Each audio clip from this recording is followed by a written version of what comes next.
Hello guys, welcome back to BMRPkids Rocks channel.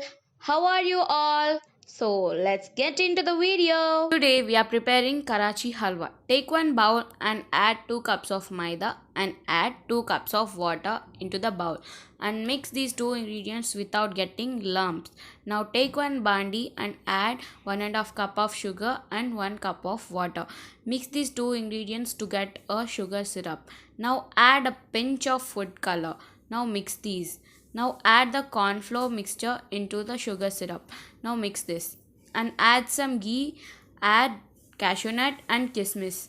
Take one plate and grease some ghee. Some cool for 15 minutes.